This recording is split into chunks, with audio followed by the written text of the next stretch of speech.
it's Diana from Paper Tiger here. You can find me online as Diana Walla on Ravelry, and I'm Cake and Vikings on Instagram. And today I'm going to be talking about stranded colorwork, and I'm really excited for that.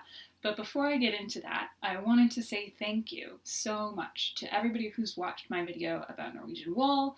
If you've shared it, if you commented on it, if you have joined in the discussion, I've been blown away by the response, and I'm incredibly grateful. So thank you. And along the same lines, I wanted to say thank you to everybody who's already subscribed to the channel. I can't believe there are over 1,000 of you already. So just, yeah, what a welcome to YouTube. Thank you. And if you're not already subscribed, you can hit the subscribe button below. It's the best way to find out when new videos go live, since I don't have any kind of regular schedule or anything like that. But yeah, I'm just floored. So thank you. So today I'm going to be talking about stranded colorwork in knitting, which is one of my favorite kinds of knitting to do. I design a lot of stranded colorwork. I knit other people's stranded colorwork patterns. I adore it. So I asked for your questions a couple weeks ago on Instagram, and you guys actually asked a lot of great questions. So I thought I would approach this video a little bit like a Q&A. So I'm going to have questions and then sort of follow up with an answer. And some of them will be more in depth and some will be a little bit, simpler, but hopefully you find some good information in here. And if you have other questions, always feel free to ask them in the comments or send me a message or anything like that.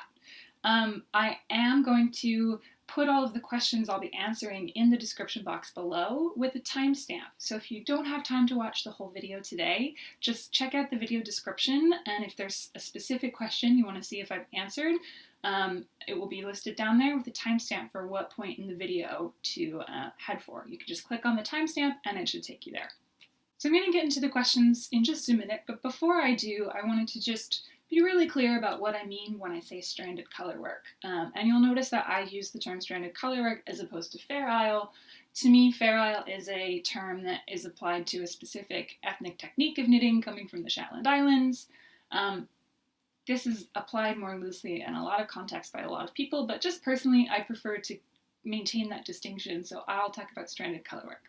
But what I'm talking about is basically fabrics like this on my sweater, or like on this hat here, where you have a motif in 2 or more colors, and you're carrying at least 2 colors in a single round of knitting. And the name stranded comes from the fact that you have strands of the other color running along the back of the work. These are also called floats, and that's what I'm going to be calling them a lot in this video. So that's just an idea of what I mean when I say stranded colorwork. But let's get into the questions. What kind of yarn should I use for stranded colorwork? I might get into trouble with some people for saying this, but truthfully, you can use any kind of yarn for stranded colorwork. Now, there are some that might work better than others. There are some that do work better than others. But every knitter is different, and your mileage may vary depending on what those yarns are. So I personally have used all different kinds of yarns for stranded colorwork, and I've designed with different kinds of yarns for stranded colorwork. I've used superwash merinos. I've used very woolly wools like this. It fully, runs the gamut. So I've done colorwork designs that use like Madeline Tosh, and other, I've done single ply fingering in colorwork, which isn't the greatest yarn for it, but you can do it. And then I've also done a lot of, this is Brooklyn Tweed Shelter. So it's a woolen spun, 100% non-superwash wool. So the reason we tend to recommend non-superwash wools for colorwork is that the fibers of the yarn are grabbier, so your stitches are going to stay in place better, so it's easier to maintain the tension of your floats along the backside of your colorwork, especially if you're a newer colorwork knitter. You might just find that non-superwash woolly wools make it easier for you to maintain your tension. They block out really well, so there are a lot of advantages to that. If you find that you've tried colorwork with superwash wools or like alpaca or things like that, then and you've struggled with it, then I would recommend trying a woollier wool. If you don't like the itch factor of wool, try a lamb's wool, because those tend to be softer, but they're still going to be a little bit grabbier. There are certain yarns that I would not recommend for colorwork. Alpaca is very smooth and very drapey, and you can use it for colorwork, but it's not going to maintain its shape the same way that wool will. Even superwash wool does better than alpaca. So anything that's like that, the camelid family, alpaca, camel, llama, what have you, it's just not going to do as well for color work. So even if you're using superwash wools, I'd say stick with a wool over non-wools. You can do color work with cotton. There's no reason why you couldn't, but you're going to have very separate stitches as opposed to your stitches merging into sort of more of a cohesive fabric, if that makes any kind of sense. So I'm going to show you an example that demonstrates the difference between doing color work with a worsted spun yarn, where the fibers have been combed after they were carded so that all of the fibers are going in the same direction and laying parallel, and it's very smooth yarn, compared with a woolen spun yarn where they're not combed and the fibers are kind of going in every direction. So it's a grabbier kind of wool. It's a woolier wool. And both of these examples are non-superwash, 100% wool, but with a worsted spun yarn, you often tend to have the stitch definition, stitches stay a little bit more separate, whereas with the woolen spun yarn, they're blending more into a cohesive fabric. So I'm going to show you an example of a worsted spun yarn. This is Quince & Co. Lark. It's their worsted weight 100% wool.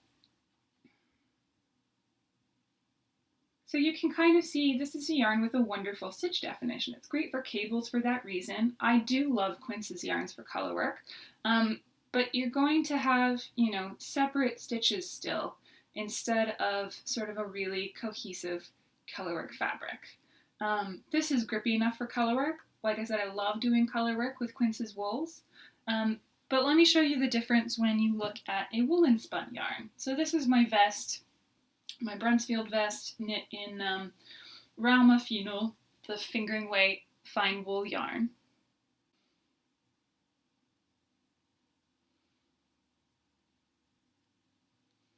This one's a little harder to handle, but hopefully you can see that, this fabric is much more of a cohesive single unit than the hat knit in the Quince & Co. Lark. You can see the stitches, but it's just the wool fibers have sort of filled out the gaps between the stitches, and it's just, I'll show you the inside as well. It's just a more cohesive fabric. So, to sum up, truthfully, you can use anything to knit stranded colorwork with. You may have an easier time with woolen spun yarns or grabby wools than you will with smoother yarns. The last thing I'm going to say about that is something you'll probably hear me say over and over in this video, which is that trying out different things and just practicing and just, starting to learn the difference between these yarns and how they behave and all of that kind of thing, like, there's no replacement for that. That's going to teach you so much about how different yarns work in color work. It's just trying out different combinations, whether you're using them in different projects or whether you're knitting swatches. Nothing can replace that experience. So I really encourage you to play around. You're not going to love every result that you try out. Like, you're not always going to love what you get, but you're going to learn something every time. So I can't emphasize enough how useful it is to try out different yarns and different color combinations and different techniques and whatever it is. There's no replacement for practice. Practice is everything. How should I hold the yarns when knitting with 2 or more colors? So there's no single way that's like the correct way to hold your yarns with doing color work. As with everything in knitting, there's multiple ways to do something that achieves the same result. So I can show you how I hold my yarns, and that is, I'm a continental knitter to begin with, so I carry both yarns over my left index finger, and I just knit from, whichever color I need. But there's a lot of people that use the two-handed method, and the two-handed method involves using one of the yarns in your left hand continental style, and you're throwing with the other in your right hand English style. And it's also possible to carry both yarns in your right hand if you're a thrower. And then last but not least, this is actually something I did for years, one yarn at a time, where you pick up the color you need and you drop it when you're done with it, and you pick up the other color when you need it and you drop it when you're done with it. That's a lot slower, but it's perfectly valid. That's not wrong. Like I said, I did color work this way for years, and I was really happy with my results. When I started carrying both yarns at the same time, my color work sped up, of course, but there's nothing wrong with one yarn at a time if that's where you're at and if that's what feels good to you. Related to the last question, how do I keep my yarns from turning into a tangled mess? This is one of those things that's deceptively simple, and like many deceptively simple things, it can be hard to wrap your head around or to execute it if it hasn't clicked for you yet. But the simplest way to keep your yarns from getting tangled around each other when you're doing color work is to maintain their positions. So you're always going to have one yarn coming from one side and one yarn coming from the other side, and they're never crossing over each other when you're changing colors, if that makes any sense. So if you're doing the one yarn at a time method where you're picking up the one you need and putting it down and all of that, in my experience, this is where knitters have this problem with the yarns getting tangled the most. And if you are knitting that way, just make sure to keep your yarns separate. Like if you're sitting on the couch, put one ball of yarn on one side and one ball of yarn on the other side. Or if you're at a desk or a table, put them on two sides with space between them, and make sure that you're always grabbing your yarn from the same place. So one of them's coming from below and one of them's coming from above, and you never want to swap that, if that makes any sense. The bottom line is if you're maintaining the position of the yarns, they shouldn't twist. You won't have this tangled mess happening. The one place that I know of that I've done in color work where you have the yarns constantly twisting around each other is when you're working a Latvian braid. And it can be a little frustrating. But otherwise, if you're just doing normal color work, they shouldn't twist. So thinking about yarn positions brings me to color dominance. What is color dominance or yarn dominance in stranded color work? So color dominance is a subtle effect caused by the structure of colorwork fabric. If your tension is uneven, that can have an effect on color dominance in your knitting, but color dominance is a separate phenomenon. This is something that's predictable by the position of the yarns. So it's not just a matter of uneven tension, this is just something that is a fact of colorwork fabric. So stranded colorwork, of course, has these floats across the back of your work, across the wrong side. And if you take a closer look at them, you'll start to notice that there's one color where the strands sit above, and there's one color where the strands sit slightly below in the same row, in the same round of knitting. So those two strands don't sit in a single line, even when they are part of the same round. When you're knitting, you have the stitches on the right side, and the float of the other color on the back. So there's an outside and an inside. But when you change from one color to the other, those yarns swap positions and the strands naturally end up stacked one on top of each other because they can't occupy the same place. So that means that the yarn whose strand sits below, so on this hat, that's the green strand. The green strand is sitting below the blue strands. The yarn whose strand sits below becomes the dominant color because it has ever so slightly elongated stitches. Even when your tension is perfectly even, just because of the way that the yarns have to swap positions, one's coming from the front, one's coming from the back, one sits on top of the other. So the one that sits below will have ever so slightly elongated stitches. Widthwise, they're the same size, your tension's even, but it's just the structure of the fabric. So like I said, your tension can affect your dominance, but even when your tension's even, this is something that's going to show up. So the other thing about it is that different types of motifs will show color dominance more prominently or less prominently. And I have a couple of swatches to show you what this looks like in practice. So this is a swatch that I knit in Quince & Co. Lark. I did swatch it in the round, but the quick way where the strands are cut across the back. But so I was knitting across the right side every row. This is a motif from the Norwegian knitting patterns Norske strikkemønstrebok by Anniken Sebrenbø. And the effect is pretty subtle here. So what I've done, I missed a row, but what I've done is I swatched the motif twice. On the bottom, I held the white yarn in the dominant position, and on the top, I held the purple yarn in the dominant position. So like I said, this is a subtle effect. My tension is pretty even overall. My stitches are the same size, all of that sort of stuff. But if you look closely, you can see that the motif is ever so slightly more prominent when the motif color, the white, was held dominant, and it's a little bit less prominent here. I'm going to show you what this looks like with a very repetitive geometric motif next. So, so this swatch is also Quince & Co. This is their fingering weight Quince & Co. Finch. And here I have continued, the same motif, the same chart throughout the whole thing, but in the bottom half, the blue is held dominant, and in the top half, the white is held dominant. Like I said, this is a subtle effect. It's not hugely obvious, and you might not notice when you're knitting colorwork that this is something that happens.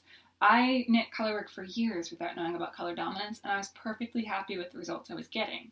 I go back and I can see that my dominance wasn't always consistent, but it's subtle. It doesn't matter that much. But anyway, that's just to show you. And if I show you the back of the fabric, the position of the strands has swapped. So when the blue is the dominant color, you can see more of the white down on the bottom on the wrong side, and when the white is the dominant color, you can see more of the blue on the top. Like I said, this is the same chart through the whole thing. I just changed the dominant color. But the place where color dominance is the most obvious is in vertically oriented motifs. So vertical stripes in stranding is the most obvious place where you'll see this. It's still kind of a subtle thing, but let me just show you the swatch. So this is vertical stripes. I maintained the position of the stripes the whole way through, but I changed the dominant color halfway through.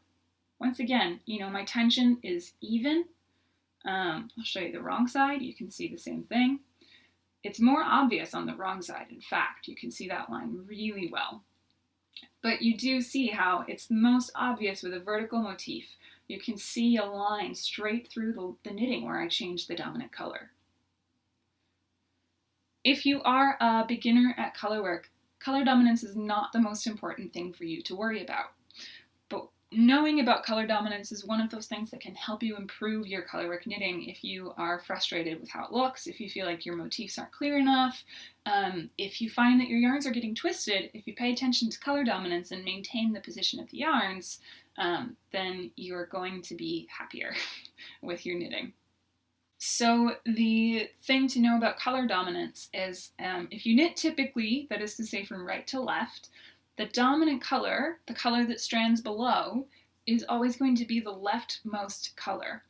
So I hold both yarns in my left hand, and that means that I have the dominant color to the left of the right on my index finger. If you are a two-handed colorwork knitter, you're going to carry the dominant yarn in your left hand and the non-dominant yarn or the background color in your right hand. And if you carry both in your right hand, the one that sits to the left is going to be the dominant color still. It's as simple as that. Do you have any tips to maintain even tension? My number one tip is always give your stitches some breathing space. When you're knitting stranded colorwork, take the time to pause every so often and stretch out the stitches you've just knit along your right hand needle. You want there to be equal space between the stitches. The same thing, the equal space between the stitches of the same color, but equal space between the stitches when you're changing colors as well. This helps you keep your floats long enough, which is usually the problem that we have when we have trouble with our colorwork tension. Usually our floats are too short, the knitting's too tight. If you stretch out your stitches, that will help you maintain that tension. The other thing is people run into floats getting too short around the corners of their work when they're knitting on double pointed needles or doing magic loop. And my trick, I don't do magic loops, so I can't speak for that, but on double pointed needles, I hold the needles parallel, just like this, whenever I'm switching from one needle to the next and I'm carrying a float across that join where the needles meet. I have a blog post on how to deal with tight color work, so if that's your tension issue, I will link that below. There's some more specific tips. How do you catch your floats? How do I catch a float when it's the non-dominant color? So I get asked about floats along the backside of the work a lot, because sometimes you have a motif where you have a long float. The float's traveling across a large number of stitches. Maybe it's 8 stitches, maybe it's 12 stitches, maybe it's 20 stitches if it's a really unusual motif. And if it's the kind of piece, if it's mittens, if it's a sleeve, if it's anything that hands or fingers or jewelry or small things might be coming into contact with, those floats are at risk of, getting snagged. So I have an example here. This was just from the intro. You can see on the wrong side of this piece, I have a lot of really long floats. And this one is just meant to be decorative, so I didn't need to worry about that. But you can see how with long floats, it's really easy for any of these long floats to snag. So with a decorative piece, it's not as important, but if you're knitting, like I said, mittens or a sweater sleeve, anything where hands are going to be going into it, you might have jewelry on, you might snag it on something, you want to think about those long floats and how to prevent them from snagging. So we can trap floats. So I grabbed one of my favorite mittens as an example of something with sort of more irregular motifs, where you have long stretches of either one color or the other, and you might want to trap the floats along the back of the work. The more common thing that happens is you'll have long stretches of the main color, which is the light gray in this case. But sometimes, like with these mittens, you have long stretches of your contrasting color as well, which is the black here. So in both cases, you would want to trap the floats so that when you put your hand in the mitten, you're not snagging on them every time you put them on. So now I've turned the mitten inside out, and you can see that on the palm side of the mitten, the floats are all relatively short. It's very easy to work the motif without needing to trap any floats because they're all relatively short to begin with. I don't think any of these are longer than 3 stitches, so that's really good.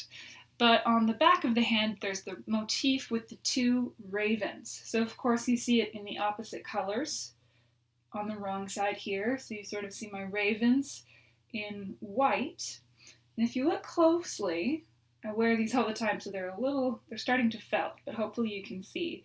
There's a few black dots in here on the body of the raven where I've trapped the float, because otherwise that would have been a very long float indeed. So that's just to give you an example of what we're talking about. You have a long stretch of one color, which means you have a long float in the other color, and you want to trap it so that you don't end up with a float that's 20 stitches long. So there's a few different ways to trap floats, and the one that I use the most involves just trapping the float as you're going along knitting. So the way that I carry the yarns when I'm knitting stranded colorwork with both yarns over my left hand, I'm just showing you this is how I usually do it. If I have a long stretch of the main color and I need to trap the float of the contrasting color, I'm putting the needle underneath the contrasting color yarn to grab that main color yarn instead of the normal way. If you have a long stretch of the contrasting color, or I should say the dominant color, the one to the left, and you need to trap a float of the main color or the background color, that looks a little bit different. It's a little bit harder to work. Sometimes it requires a little bit more attention, but it is possible. The other thing you can do if you're knitting along and you need to trap a float or catch a float, I used to use this a lot more. It works best for small things like hats or mittens. If you're doing the yoke of a sweater, this one's a little harder. But I've got my 2 yarns, right? And I've got my knitted piece. So I've done a number of stitches in the pink yarn here. So imagine I'm going to continue knitting with the pink and I want to trap this float. The simple thing to do is to just twist the work 180 degrees. You can see the yarns are twisted around each other. So when I go to knit the next stitch, I've trapped this float on the back side of the work. So like I said, that works best with small things so that you can pick up the piece, twist it 360 degrees. I think I said 180 the first time, but you twist it all the way around, and then you can keep knitting, and you have trapped the float on the back of the work. Now, one of the other things I get asked about catching floats is how often you should do it. So how many stitches should you go before you catch a float? What's the longest stretch of stitches that you can leave? And my answer to this is always that it's really personal preference. It's up to you. So personally, I don't like trapping floats very much, and I will avoid it if I feel like I can get away with avoiding it.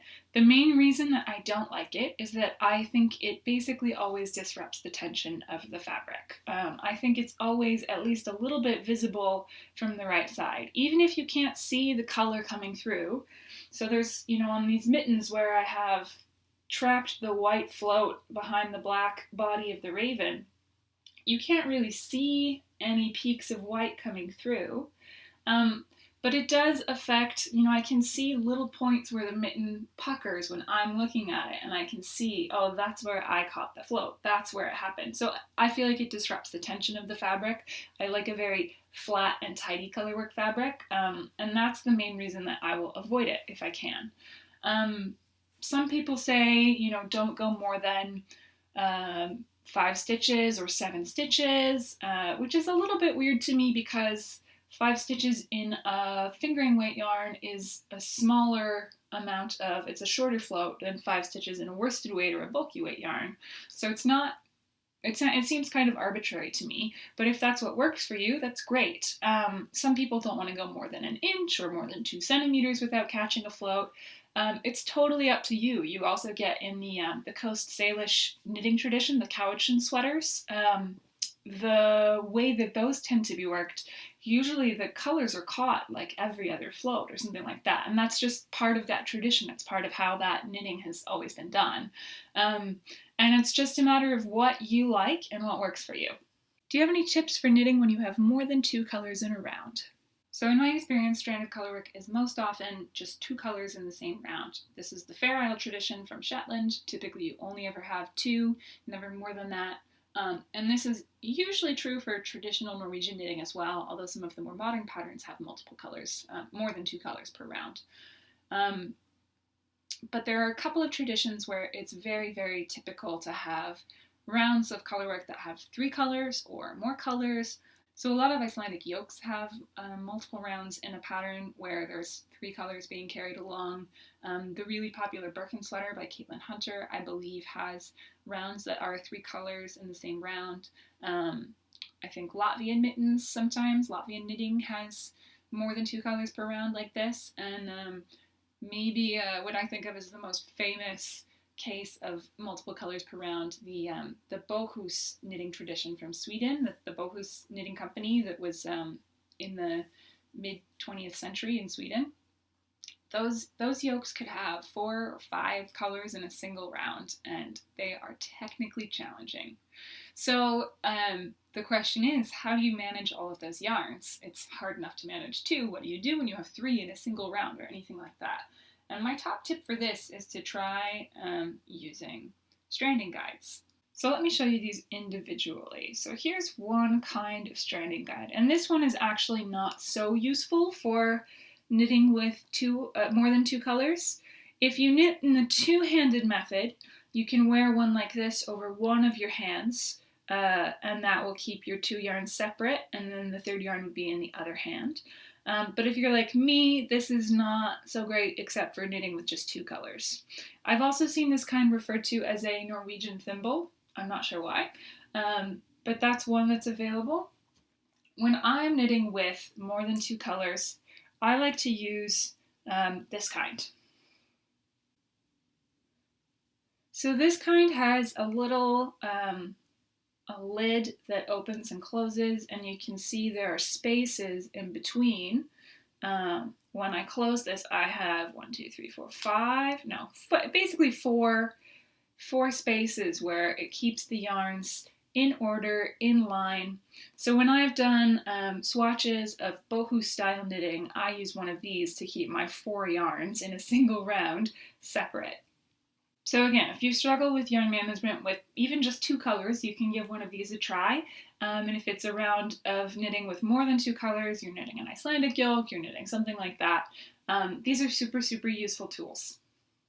Is it possible to adjust your row gauge in stranded knitting? So I think this is a really good question, and it's also a little bit of a tougher one to answer. But the first thing that I would try would be to play around with the type of needle you're using to knit your stranded colorwork. So there will be a difference between knitting with this, a circular needle, this one's metal, and this, which is bamboo double-pointed needles, or wooden needles, or plastic needles, or ergonomic needles, any and all of the above. They're going to have an effect on your gauge in general.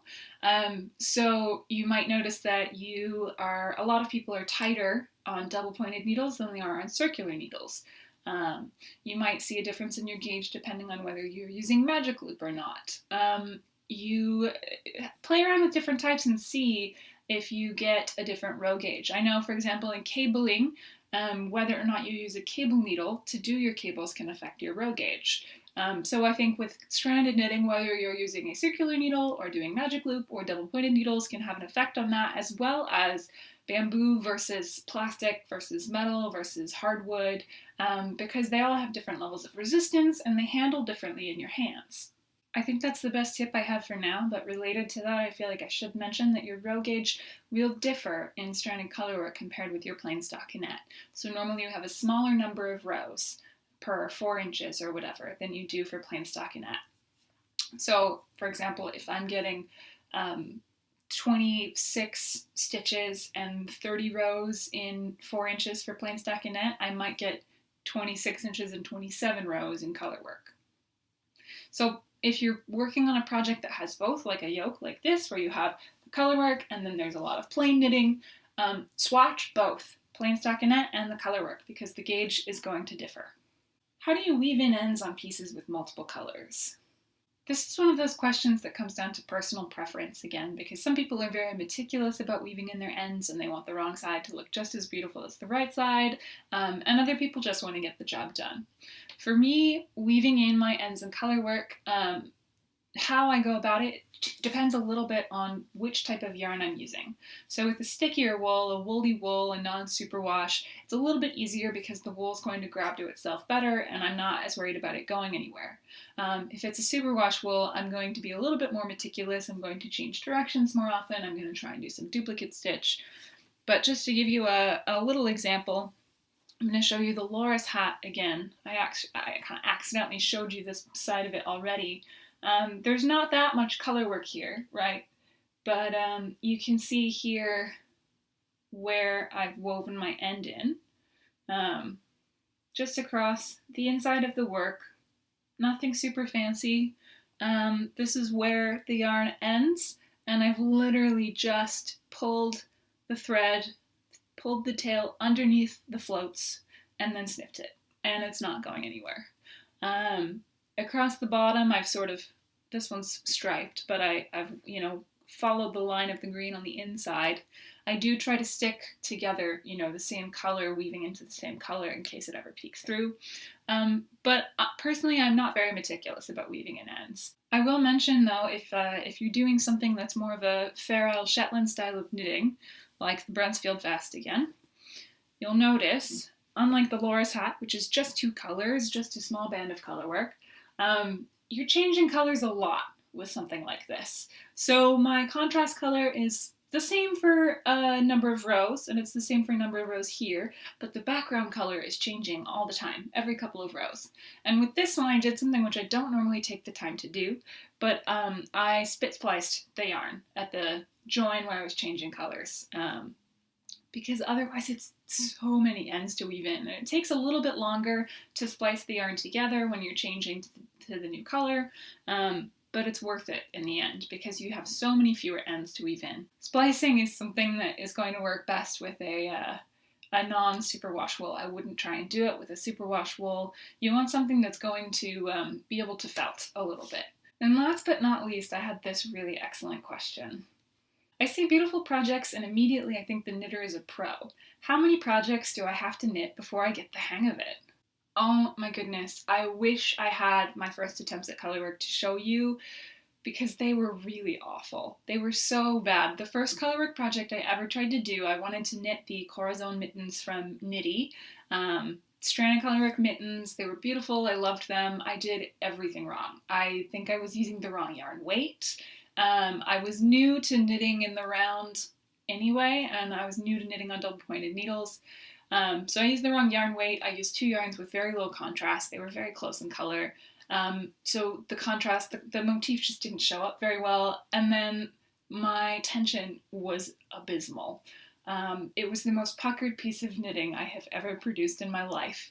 And I got to the top of the mitten and I had to do Kitchener stitch to close it, and I had never done Kitchener stitch before, and I just gave up. I was like, it's not worth learning to do this for this really ugly mitten that it's not the right size, it doesn't look good, it's just miserable.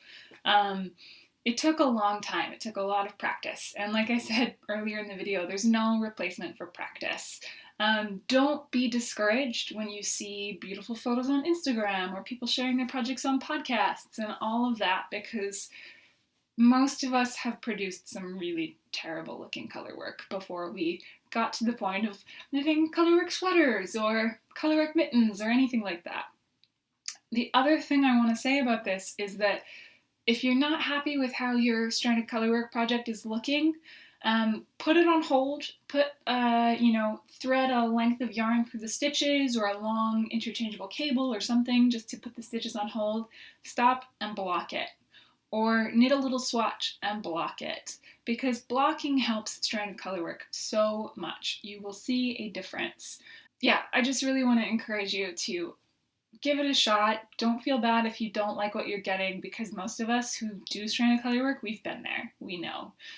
We're not automatically pros. It's just, at this point in my life, I've done a lot of stranded colorwork. I knit colorwork all the time, and it's really easy for me now. But 10 years ago, that wasn't true at all. I think that's all I'm going to have time for today, although I do have more questions I want to answer, so I'll probably do a follow-up video to this at some point. I also wanted to let you know, I mentioned this a couple of times, but for some of these questions, I have blog posts that are relevant to what I was talking about and help answer those questions, and all of those will be linked below, so you can check those out if you want to spend a little bit more time reading about some of these things. So for now, thank you so much for taking the time to join me today. I hope that you learned something from this video, and please feel free to share your own tips or experiences in the comments. There are a lot of talented colorwork knitters out there, and I'd love to hear from you, and my viewers would love to hear from you too. And if you have more questions, just go ahead and post them in the comments as well. I'll either try to answer them there, or I might save them for the next Q&A video. And I'm hoping to film some tutorials as well. So if there's specific techniques beyond what I've shown in this video that you want to see demonstrated, just let me know down there as well. As I mentioned at the top of this video, subscribing to the channel is the best way to stay up to date when I have new videos that go up. So feel free to do that if you're interested in that. And if you did enjoy the video, it would be great if you could give it a thumbs up. But yeah, that's it for now. Thank you so much for watching, and I'll see you next time. Bye!